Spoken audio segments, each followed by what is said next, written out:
Good morning, ladies, gentlemen, non-binary peoples. This is Bronson's By Any Means Necessary Fantasy Football Talk for Thursday, November 24th, Thanksgiving Day, 2022. Why does my shirt look off? The collar is off and it's driving me fucking nuts.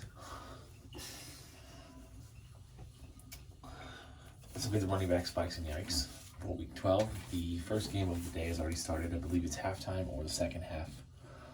It was halftime 15 minutes ago. I'm sure the second half has started now. So I want to get this content out before the second game starts. Even though we may not be uploaded by then, I will have done the work and posted it, and it will no longer be on you stressing me out. So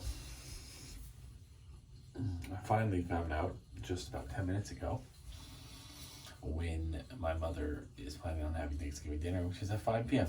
So I have about 5 hours to drive 2 hours.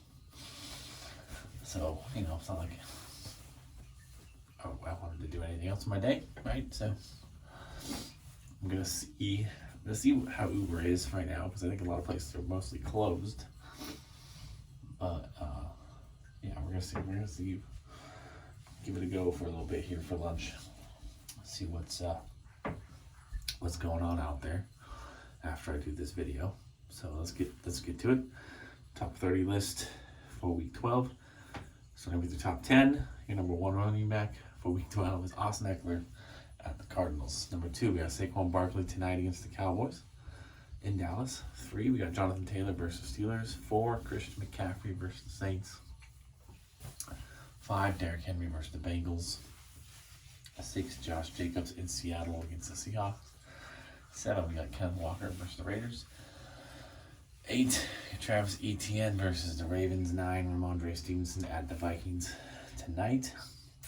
And then 10, we got Nick Chubb versus the Buccaneers. 11 through 20, your running back 2s. We got Joe Mixon at 11 against the Titans in Tennessee. 12, we got Dalvin Cook tonight versus the Patriots. 13, we got James Conner versus the Chargers. 14, we got Alvin Kamara at the 49ers. 15, we got Aaron Jones at the Eagles. 16, we got Dameon Pierce at the Dolphins.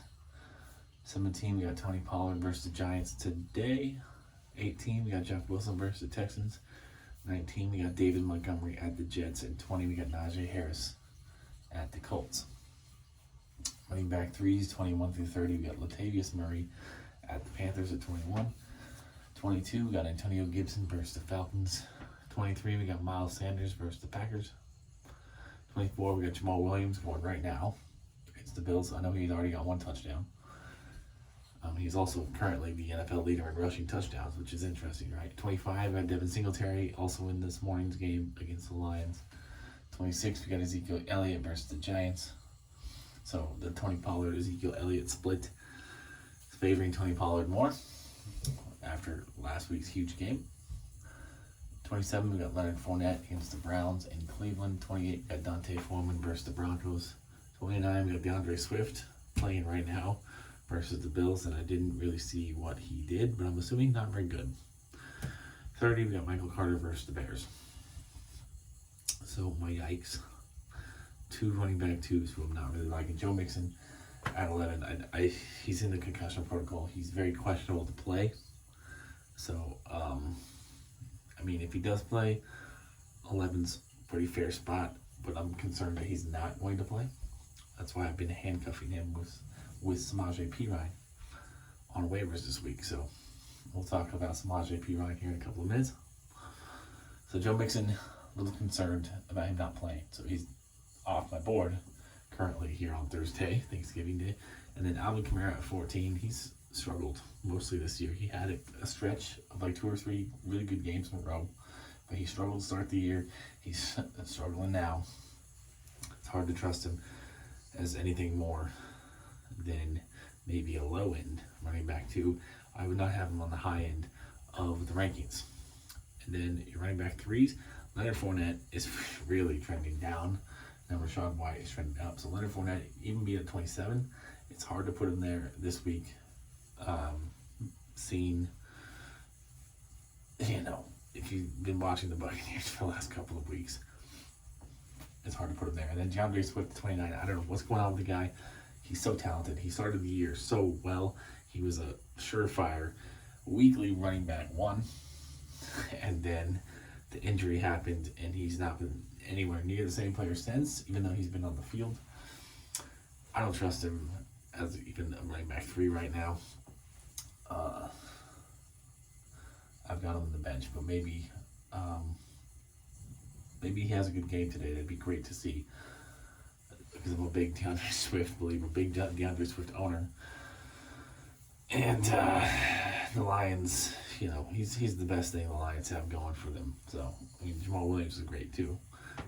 Both those running backs, fantastic. Jamal Williams has really become a really solid player since leaving Green Bay. Some spikes. I need to move a couple of guys up into the running back 2 mix.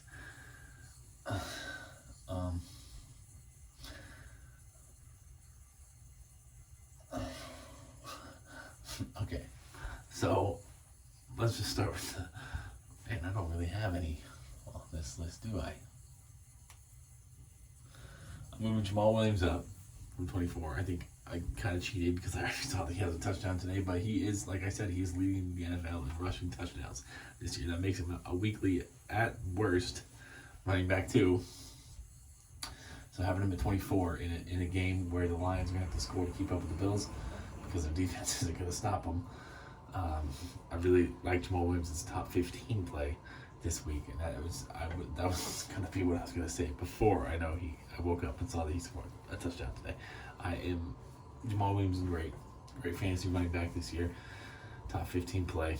So we're moving him up ahead of Kamara, Joe Mixon, and then Samaje Perine, who's way down at 48 right now. Whichever Cincinnati running back plays the majority of the snaps in this game is going to be a top 20 play. Samaje Perine has done phenomenal filling in for Joe Mixon over the last couple of years. And so I see no reason why that wouldn't continue if Mixon does miss this game. So having Samaje Perine at 48 seems a little ridiculous to me. He should be at least in the flex conversation, but steps into a running back 2 role. Should Mixon miss time. Mixon being at 11 if healthy, fine. Perine being, I don't know exactly where to put him, but he'd be top 20. A couple others outside the top 30 who should be in flex consideration over guys like Leonard Fournette and DeAndre Swift. Rachaad White. I think Rachaad White is the running back that's trending up, way up in Tampa Bay. Leonard Fournette's trending way down. I think they should be pretty equally ranked, which I guess they kind of are. Leonard Fournette's 27, Rachaad White's at 31. I would have Rachaad White ahead of Leonard Fournette right now.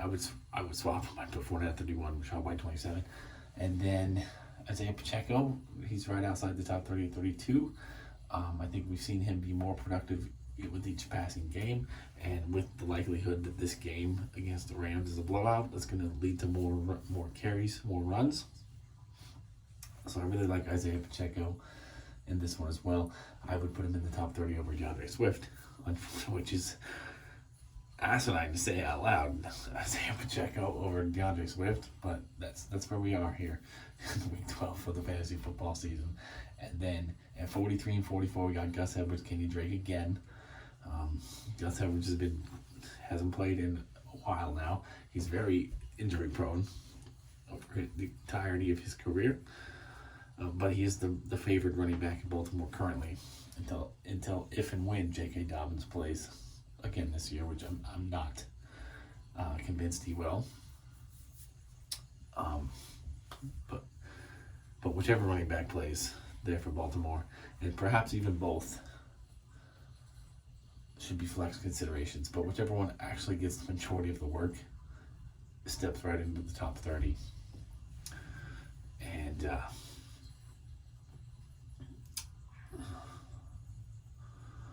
yeah, I guess that's it. I'm not going to really downgrade Miles Sanders, despite the fact that he's had 2 pretty terrible weeks in a row. I like the matchup. I think the matchup against the Packers is going to be conducive to him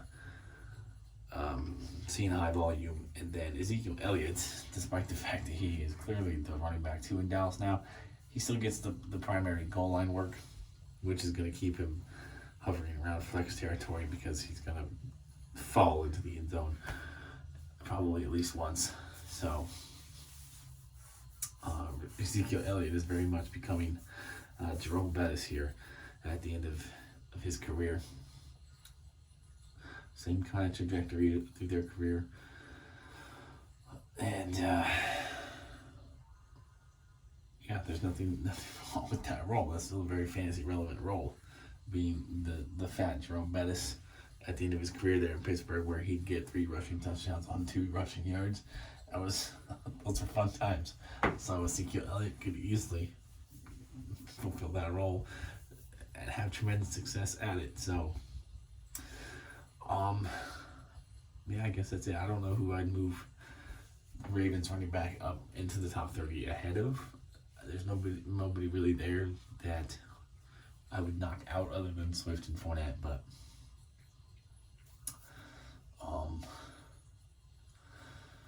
because I think even Michael Carter at 30, despite the fact that he sucks, I think against the Bears with the backup quarterback, with the Jets playing with a backup quarterback, they're going to run the ball a little bit more than they probably would primarily. So Michael Carter is going to have a big role. So yes, even though he sucks, a lot of volume leads to fantasy relevance. So I like him as a top 30 play. I guess I'd probably put Gus Edwards, Kenny Drake just outside the top 30, put him at 31, whichever one is the primary guy.